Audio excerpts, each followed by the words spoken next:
Have you ever wondered why the country you're born in can basically determine your entire life? Your income, your health, pretty much everything? It's one of the biggest questions out there. And in this explainer, we're going to unpack the powerful answer laid out in the book, Why Nations Fail. To get our heads around this huge global issue, the book starts us off with a really fascinating puzzle. In a single city that's literally been cut in two by the US-Mexico border. So meet Nogales. On one side of a fence is Nogales, Arizona. Life there is pretty stable. The average income is around $30,000, folks are generally educated, healthy, and they have public services and laws they can count on. But step just a few feet across that line into Nogales, Sonora in Mexico and you're in a completely different world. Income is a third of what it is on the US side, health and education are way worse, and things like crime and corruption, that's just a part of daily life. And this is the real mystery, right? We're talking about people with the same background, the same food, the same culture. The climate and the land are identical. So what on earth could create such a massive difference in how people live? Now, before we get to the big reveal, we need to take a look at the usual explanations people give for this kind of inequality and see why they just don't hold up. The most common one you'll hear is the geography hypothesis. You know the argument. Tropical countries are poor because of things like tough diseases and bad soil for farming, while the countries in milder climates just naturally do better. I mean, it sounds kind of plausible, but let's dig a little deeper. See, if geography was destiny, our world would look totally different. 500 years ago, the wealthiest, most advanced civilizations in the Americas were the Aztecs and the Incas, right in the tropics of Mexico and Peru. North America, by comparison, was home to much less complex societies. The book calls this a reversal of fortune. The geography didn't change, but something else did that completely flipped the economic map. So if it's not geography, then what is it? What's the secret ingredient?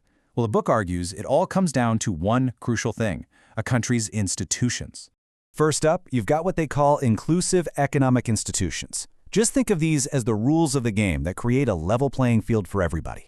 They make sure your property is safe, the law applies to everyone fairly, and you have access to things like schools and roads. The key thing here is that they give everyone, not just a select few, a reason to work hard, to invest, and to come up with new ideas.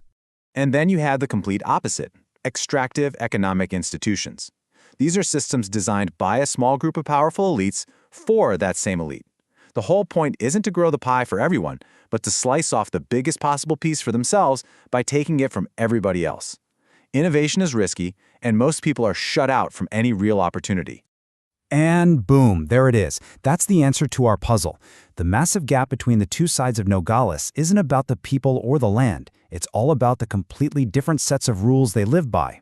Inclusive on the US side, and historically extractive on the Mexican side. Okay, so that's the what. But what about the why? Where did these totally different systems even come from? Well, to figure that out, we have to go way back to when the Americas were first colonized, and two very different paths were set. When the Spanish arrived in places like Mexico and Peru, they hit the jackpot. They found huge, organized empires with lots of people and tons of gold and silver. But when the English showed up later in North America, they found the opposite: widely scattered populations that they couldn't easily control. And that one difference at the very beginning? Well, it would change everything. The Spanish strategy was pretty straightforward and incredibly brutal. They would capture the local emperor, take over the existing systems of forced labor, and then just make them even more intense. They created institutions like the encomienda and the mita, which were basically just systems designed for one thing: to squeeze as much labor, gold, and silver as possible out of the native population for a tiny Spanish elite. And if you want to get a sense of what that was actually like for people, just listen to this quote from Bartolomé de las Casas, a priest who saw it all firsthand. He said, "This system treated the entire native population as property, to be worked day and night without any rest at all. It was a system built entirely on force." Now, over in Virginia, the English colonists tried to do the exact same thing. They tried to force the local Native Americans to work for them. That failed. Then they tried to force their own English settlers to work. That failed too. The settlers just ran off into the wilderness. The colonial company was stuck. They had only one option left. They had to give people incentives. So in 1618, they created a system to give land to settlers. And a year later, they set up a General Assembly, giving men a say in their own government. And just like that, the first inclusive institutions were born in North America. Not because they were nice guys, but because they had no other choice.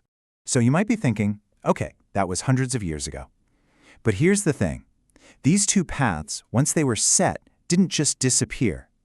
They created these incredibly powerful feedback loops that are still shaping our world right now. Let's look at a modern example. Bill Gates versus Carlos Slim. Bill Gates got rich by creating new products in a super competitive environment. He even had to face a massive antitrust lawsuit from his own government. But Carlos Slim in Mexico? A huge chunk of his fortune came from taking over the state's telephone monopoly and then using his political connections to keep competitors out. So one system rewards innovation and the other rewards connections. And this is the really crucial part. These systems feed on themselves. Inclusive institutions create a virtuous circle. Innovation leads to prosperity for lots of people, and political power is spread out, so it's hard for one group to rig the system. But extractive institutions create a vicious circle. The elite use their political power, protect their economic power, which then gives them even more political power. The country gets trapped. So, let's pull all these threads together. What's the fundamental chain reaction that leads a country to either wealth or poverty? Well, you can really boil the whole argument down into 3 simple steps. First, it's politics that decides what kind of institutions a country is going to have. Second, those institutions create the incentives that motivate everybody. And third, those incentives are what ultimately decide if a country is going to be rich or poor. It's that simple. So here's the final verdict from the book. Global inequality isn't about geography or culture. It's about man-made institutions. And politics is the arena where we decide on those rules. The reason poor countries often stay poor is that the powerful elites who benefit from the broken system will fight like crazy to keep it from changing. Real, lasting prosperity only happens when power is spread out enough that society as a whole can build and defend inclusive institutions for everyone.